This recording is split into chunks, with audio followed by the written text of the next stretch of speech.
Welcome to ChannelPro's Stack Up, the show where MSPs and IT integrators up their stack by learning how different solutions stack up. Now, security is one area always in need of improving, and Celerium's defense, detection, and containment solutions may be just the thing to take your security stack to the next level.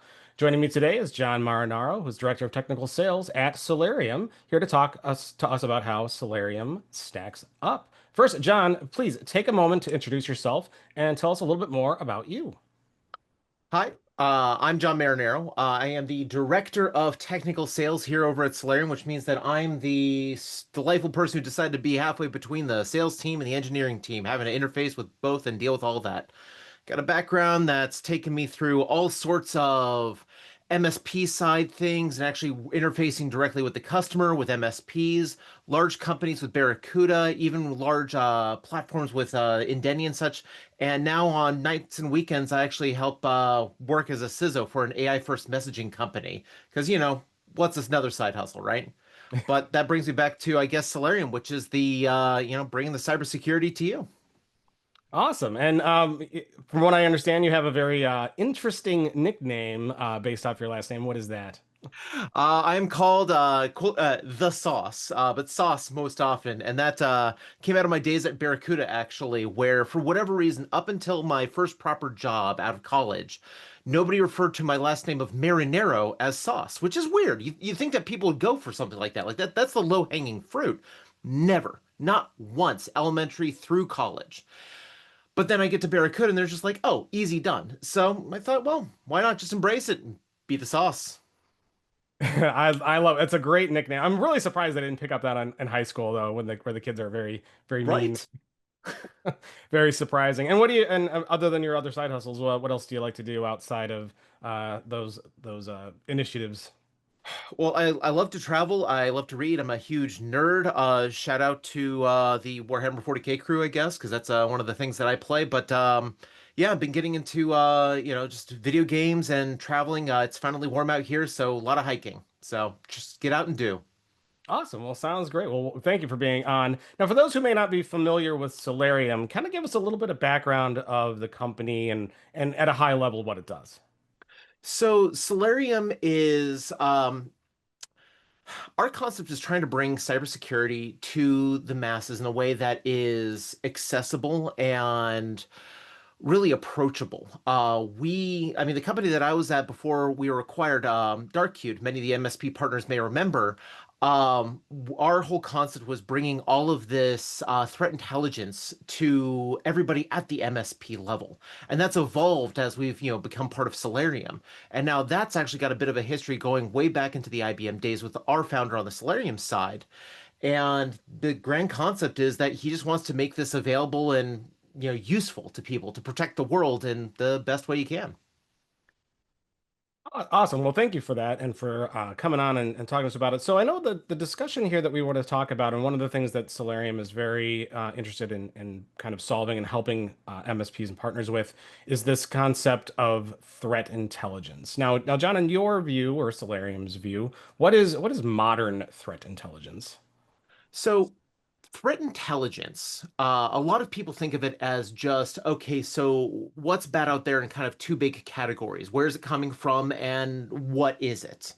The what is it column is something that a lot of people focused on for a while. You'll see that in the concept of indicators of compromise in, the packages that need to be detonated by your intrusion prevention and intrusion detection system. This is where we're worried about that individual malware, that what's it actually doing inside your system.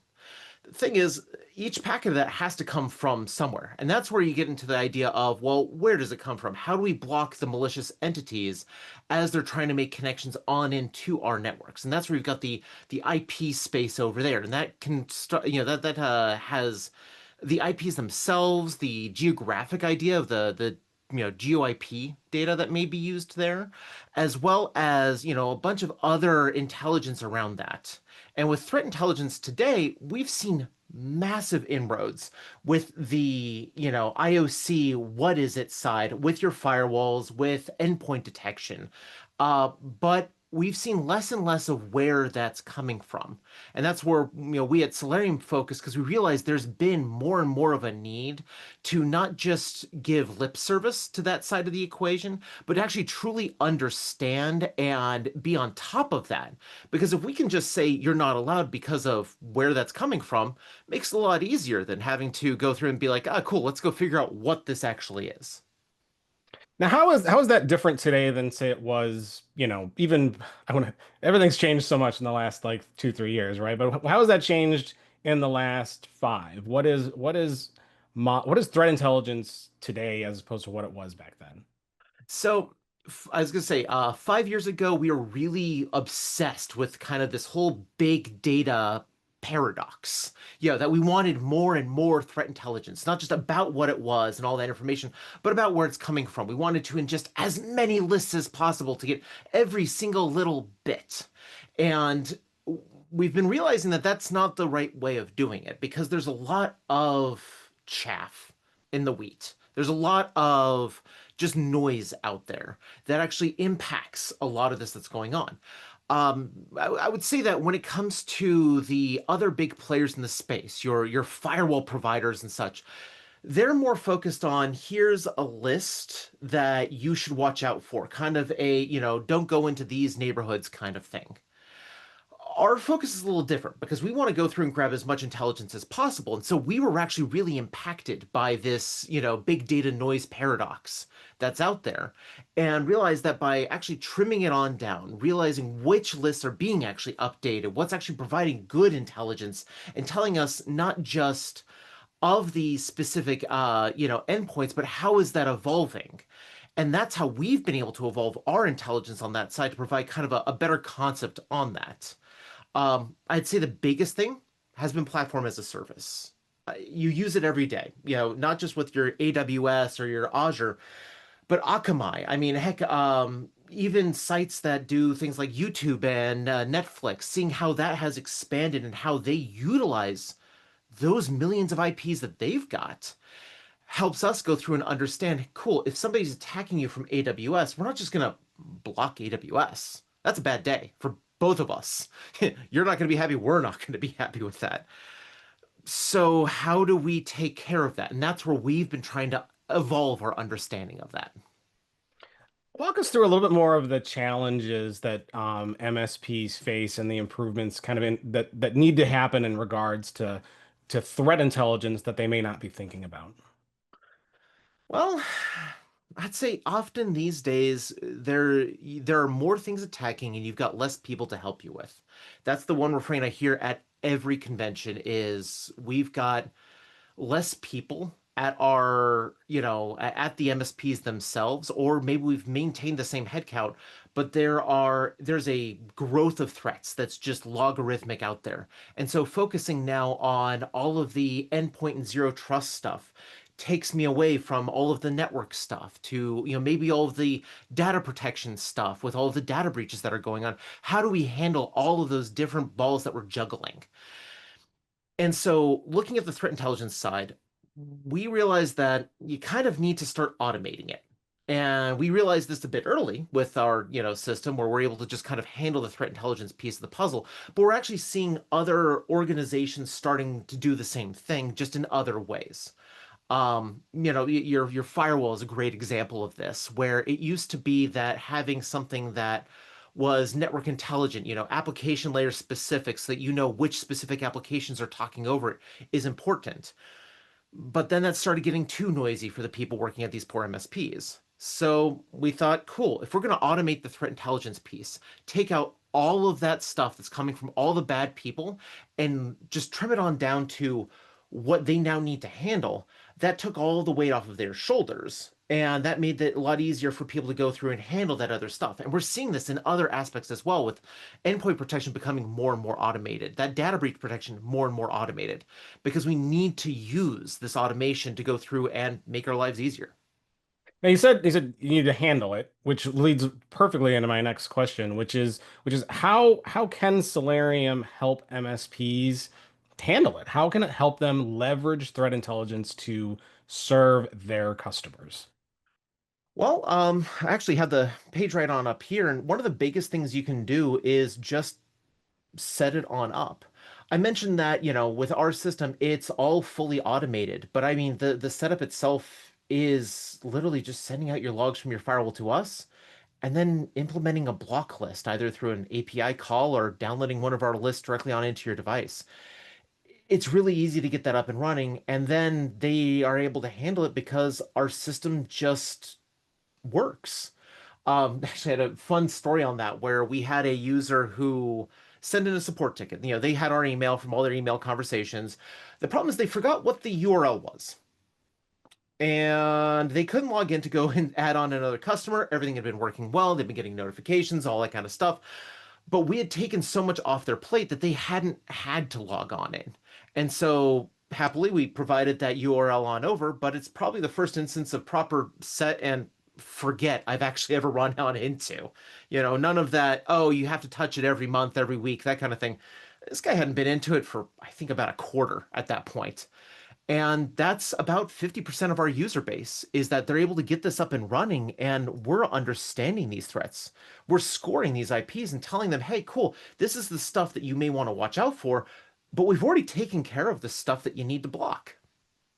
Pretty nice. So you're saying it's pretty easy to set up to begin with, but then you're also saying it doesn't require a lot of like daily attention at all. No, no.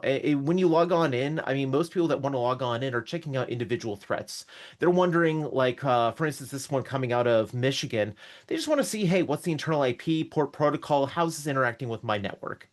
And that's because they want to follow up usually on things where they're starting to get impacted. And that's one of the big focuses we have is that usually when you got a false positive on other systems, you're kind of out of luck. You have to go through more mechanical systems on your firewall. You may need to go through and figure out what log it is and understand what's actually affecting, etc. On here, you just click the unblock button. And in some cases, you may not want to. We had a user out of, I want to say it was Kentucky, that was getting really mad at us because we were blocking their power utility. And they wanted to pay their electrical bill. What was going on? That's clearly a false positive. How could you have this? Well, we did our research. We checked out where that stuff was coming on in from, and turns out they were infected with redirect malware. So while they weren't getting their data stolen at that power utility, they were a jumping off point for a bunch of like Belarusian malware that was coming on into the country to get around all that GeoIP blocking that people have. And so we told them, hey, walk in your power bill, tell them about that. And we got a nice call from the power utility saying, hey, can you give us this information? We were informed on this. They took care of it. They got themselves cleaned on up, and everybody was happy. But they wouldn't have known about it if it wasn't for the customer getting that blocked. Wow, that's kind of scary on several levels, actually. Yeah, right. So, so it looks like as I'm kind of watching you go through this, and I'm going to point out for folks who are watching, if you want to see a very deep dive of how this works, we did a deep dive video with Celerium at our last deep dive event, and they go very deep into here, but we're going to kind of do the demo part a little bit more high level. But I've got a lot of questions on just kind of how this works. So it looks like as you're going through here that this still exposes a lot of data on, potential threats. And you mentioned scoring. I want to kind of talk about that in a second. But what is what is it exposing, and how does that all come together for the MSP to kind of make judgment calls or take action? So we understand that there's kind of a delicate dance because you want to give information over to your vendors so that they can go through and handle threats. But then you're worried about, well, if they've now got the information, what if they get attacked? We're rather unique in the sense that this is the data that we collect, the IP, the port, the protocol, how much data is moving back and forth. We don't, it's all logs, so none of the actual data itself. It is just this information. The idea behind that is we don't want to, we're not the guy at the airport who's going through your bag, doing the x-ray, all that kind of stuff. We're the person that sits in front of them, that TSA agent that's checking passports and IDs. We don't care what's in your luggage. We just don't want you in the airport in the first place. And that allows us to say, hey, cool. All of the people that we don't allow, that doesn't even hit the bag guy.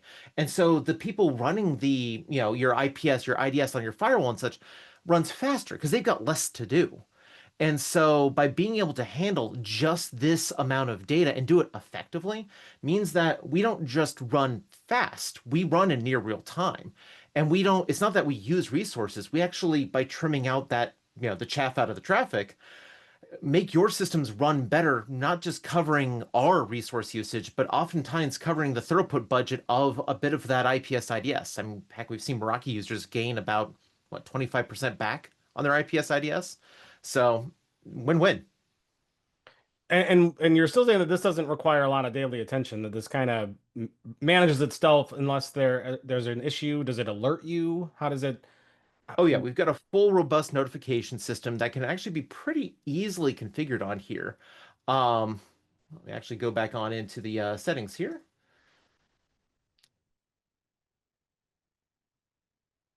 Obviously, MSPs get, they get notification fatigue Oh with yeah. all of these different tools. So it's curious, interesting to see how Celerium's kind of balances that for their partners. So we understand that. And so the first thing we did is we made it so that you can easily turn on and off notifications, and then trim it on down to what you actually care about. So on our notification side, you can set, the individual threat score where it's supposed to go to, source destination IP, byte set received. So on this particular one, you can see that it's just for threat scores of 8 and above, things I'm worried about. But if I'm caring about, maybe something like a particular server, I can go set up a notification like this where it's the, traffic leaving from this particular server of anything over a 7. So if there's stuff I'm really worried about, it's easy to set up the notification, configure that, and turn it on and off. Even more so, we do have reporting that we send on out, but we've tried to make it as simple and easy to parse as possible. How many threats have we seen? How many threats have we blocked? What are these actually being classified as those sevens, eights, and nines? Where is it coming from? And we actually build in a whole nice little appendix down here because we understand you may want to share that with your customers, with your layman, and being able to say, hey, cool, this is what this information actually is, makes it super easy because at the end of the day, you want to be able to export it, send a PDF on over, right? Very interesting. So you get a summary and you can set individual alerts for individual customers, or I would imagine that there's kind of some global settings that you can kind of set so that way it works with all of your customers, right? Absolutely. Very neat. So, okay, so how does this Solarium solution differ from, say, enterprise offerings? And how does it kind of better align with the needs of MSPs serving SMB specifically? So our offerings differ from the enterprise and through and against other things that are offered at that SMB level because we're focused wholly on that threat intelligence portion of it. Our biggest competitors, frankly, are the firewalls we support themselves because most companies have left the threat intelligence space to them. They want the box that's at the edge handling the edge traffic. The problem is that those firewalls tend to be a bit more prescriptive. They want to say, once again, what neighborhood should you not go to? They're not understanding all of the traffic that's coming on in and out. They're going to let their IPS IDS handle that. They're going to let, their system search your stuff because that's the stuff that they're trying to sell right now. We care about everything. And so our database is over 300 million IPs wide, and we're constantly updating this, going through and saying, hey, it's not just that we have the bad stuff. We want to make sure and have the good stuff. And that kind of gets to our point on scoring, because we want to know on this, hey, not just is it bad, but do we trust that this is bad? And that's where you get that kind of 1 through 9 scale on it. And by being able to score that, we're saying, hey, cool, this is good. This is a 1 through 3. Or this is doing a bunch of redirects and name translations. This is platform as a service, AWS. That's a 4 through 6. Cool. Good traffic. But then you start getting into things like, cool, only one site told us that this is bad. That's a 7. We don't trust that.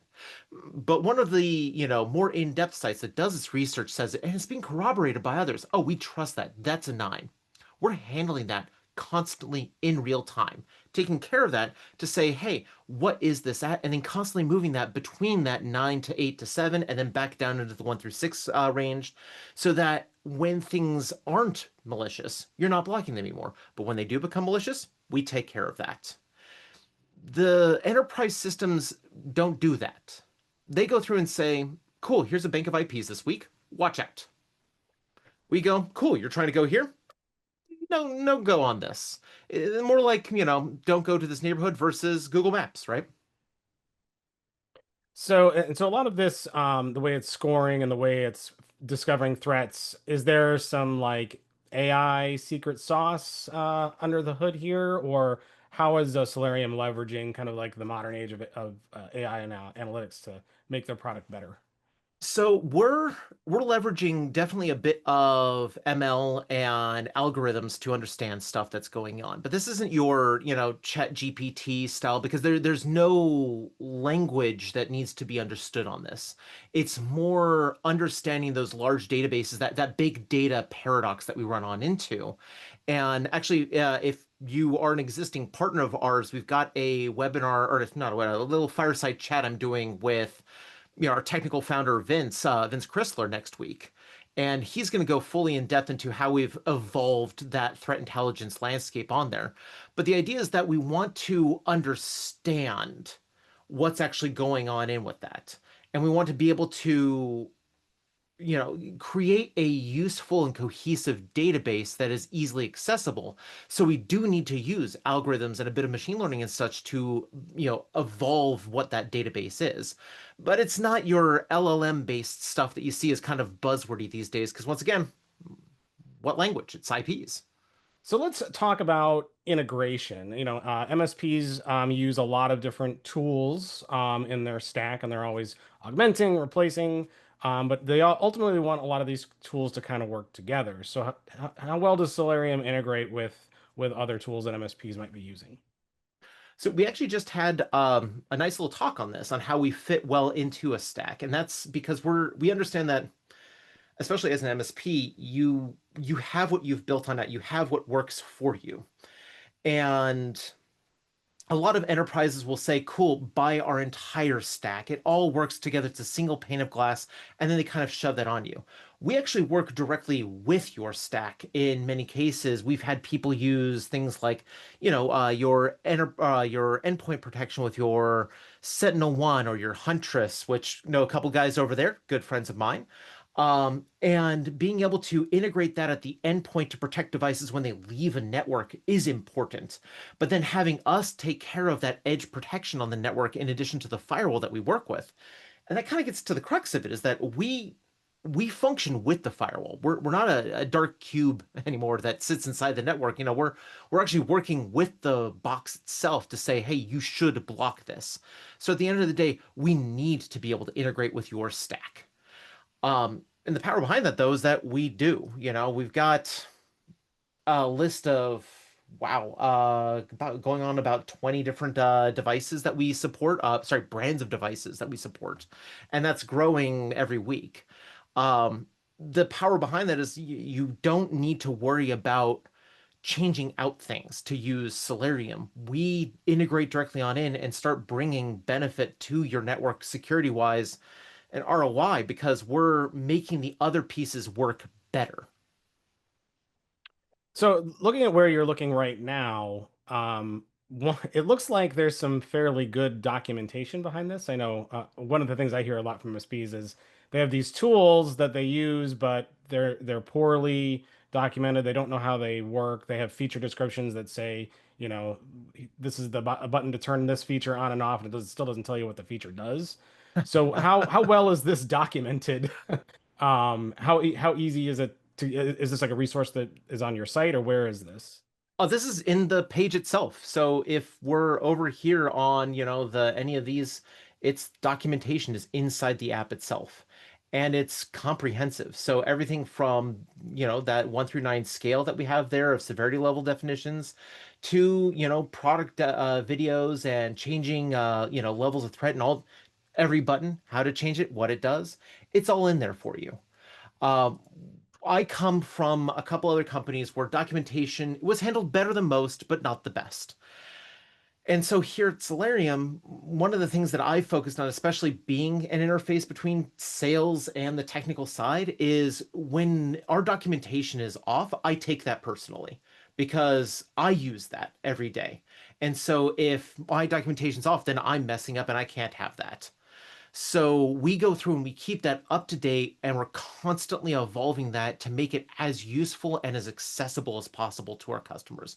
In fact, we're ready to kind of roll out kind of documentation 3.0 in probably the coming year of going through and, revitalizing that, building on in videos that I'll have recorded. So if you're really not tired of my voice by the end of this and you're one of our customers, jump on in. There's going to be videos of me explaining this. Plus that ChannelPro deep dive, which really goes, stem to stern on how to make this function. But we're all big on documentation here. That's awesome. Are there any other like cool features or anything that the platform does that you kind of want to highlight that I maybe didn't touch on? So really, I mean, when it comes down to it, the platform is all about handling this without you having to raise a finger. And it is built around that concept so that when you do log on in, you see the threats that are affecting you. You can select the organization that you may want to go through and, because we are fully multi-tenant, being able to see the individual threats and hop to those external links and see what our, threat partners are actually saying about it, like Virus Total. It's all here to make it easy and useful to you. We don't want to just give you information. We want to give you useful stuff. So I would say actually as a fun little aside, if you want to log on in and see what's actually, to do, we have useful help pages, which I know is a bit of a shock to most people that use Windows. But from there, it really is just handling this for you, taking care of that and taking that off your plate. So this is a good high level of what Celerium does today. Is there anything that Celerium's working on or going to expand to or do new down the road? So that actually gets me, once again, if you're a customer, please log into the Fireside Chat next week. We'll be talking more about this in depth, but our big next push is on evolving our threat scoring system. We understand that with large quantities of data that the system may get bogged on down. So we've done all the work of trimming it on down, and now we're looking at building that back on up and understanding that data more. And so while it isn't as flashy as like say another firewall brand to support, this is core functionality that affects everybody, us, you, everybody. And so being better at that, having our system respond quicker, even though it's at near real time, let's get as close to real time as possible. Having it be better. We're at one or two false positives a year Celerium wide at that 9 level. Let's get to 0. That's what we strive to do, is to be as perfect on threat intelligence as you could possibly be. Oh, awesome. Well, I'm kind of out of the questions on the product, but I'll ask you this, there are a lot of security solutions out there, so maybe take a minute or less and tell us, why Celerium is the right choice for a partner to up their stack. Celerium is a perfect choice to up your stack because we work with your stack and make it better. Not just bringing you world-class threat intelligence that is personalized to your instance, that is handled in a way that makes it so you don't have to work at it. We'll take that off your plate while making all of your other systems work better along with it. We don't just integrate, we enhance your stack. That helps it stack up. I love it. I love it. So what are the next steps for an MSP? Where can they go to learn more? So, first and foremost, go on over to our site, celerium.com. Please, if you are if you're listening on into this, check out the ChannelPro deep dive on this. We go fully in depth. It's with me. I'll take you all through that. And, feel free to reach on out. I'm happy to talk someone's ear off. I'll be at ChannelPro Defend in November down in Irvine, Southern California. And yeah, if you are one of our existing customers or if you're signing on up now, next week we're going to have that quarterly webinar that will go through and talk with Vince Chrysler and have people actually in a Q&A session ask questions directly to him. So please come talk with us. Awesome. And we will put a link to that deep dive video in the video description. So if you're watching on YouTube, just pop up in the description area there, and we will have that link for you. Sauce, thank you so much for coming on and talking to us. It's very, very a good overview of the product, great answers to the questions, and I loved your plug at the end. It was great. So, folks, please be sure to check it out. John, any parting thoughts before we go? Be safe, evolve your stack. Don't feel like that there's a single silver bullet out there that can go and protect against everything and, find new stuff. That's why you're on here. That's where watching Stack Up, right? That's right. And a good lesson to walk away with is that security issues with your power company is not an excuse you to not pay your bills. So also, Yeah. also Don't be a afraid good to bully your companies about better threat intelligence. Absolutely. Absolutely. Well, thank you, John Marinaro, the Director of Technical Sales for Celerium. Thank you so much for being here, folks. Please be sure to check them out. You can also visit channelpronetwork.com for more great news, information, and resources to help you in your business. Thank you all for joining us today. Please like and subscribe to us on YouTube. Hit the like button, hit the little bell, and we will see you next time on Stack Up.